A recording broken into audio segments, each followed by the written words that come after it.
Hey guys, Jordan Todd here with Real Value IQ, and I thank you for giving me a couple minutes of your time on this lovely first day of March 2018. At least it's lovely here in Austin, Texas, the new home of Real Value IQ and the new home of yours truly. It's been 7 years since I've lived in Austin, and this is the first day I've seen the sun, so I'm not going to bore you too much with property taxes, but as excited as we are that it's March 1st, you know what that means, and I know this is going to be hard to believe for most of you because it feels like you probably just paid your property taxes, but you could be getting your property tax values, proposed values, as early as next week in Austin. So you might want to get the doctor on the phone. And I posted this last year and it got a warm reception, and so I want to do it again, especially it's an election year. And if you're 40 years old or under, I think we forget. It's easy to forget. I just kind of learned this last year when I dug into some history that the appraisal districts and the property tax system in Texas as it is, and remember, we're only one of three states that doesn't have a state income tax, is only as old as you.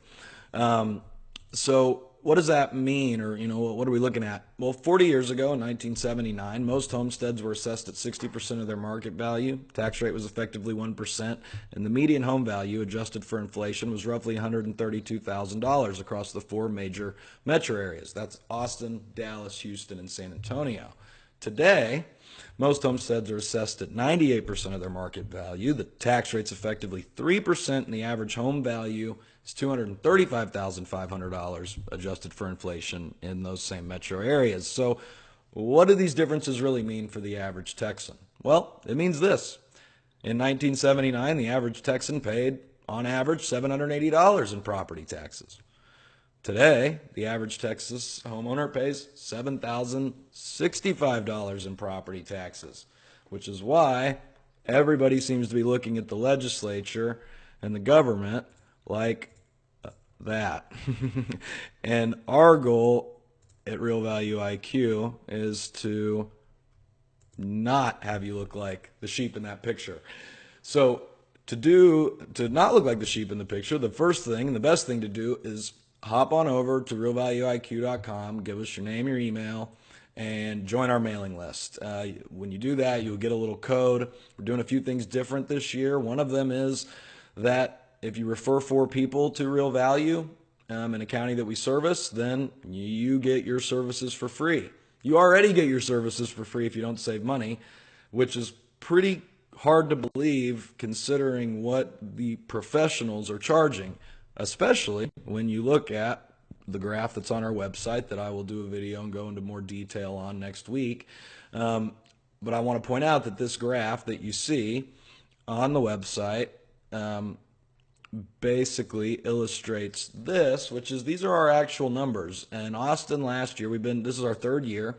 In Austin last year, our clients were 97% successful. 97 with an average savings of about $680. But that doesn't mean anything because that's really that number doesn't mean anything because it's contingent on your home value, but it's 4.115% is the average reduction.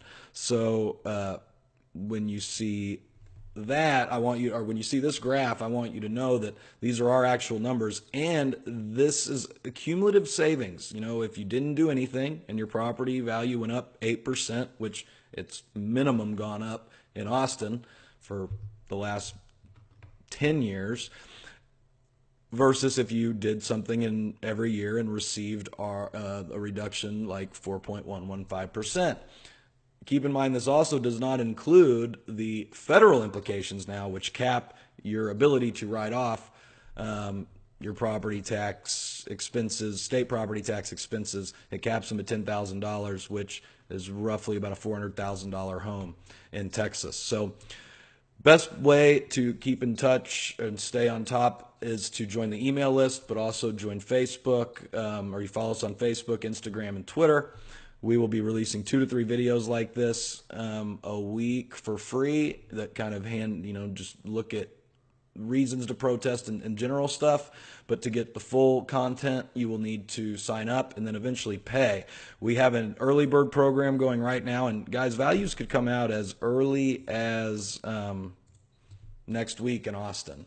The state has moved the deadline across the state to May 15th, but ever since the online method was implemented for homeowners, Austin has started their season April 1st. So we could see values as early as next week, and that's why we're here. So for the few people that the returning customers and people that had reached out to me this week, we went live last week or the last couple of days, and I apologize for the delay, but here we are. So thank you for joining the email list, and we look forward to helping you axe your tax this year and save some money and get involved and keep our politicians accountable, and getting used to something that we should be doing as property owners, just like we fill out our federal income tax returns every year. So go out, enjoy the sunny day if it's sunny in your area, and enjoy the full moon tonight, and we will see you throughout this property tax season. Jordan Todd with Real Value IQ.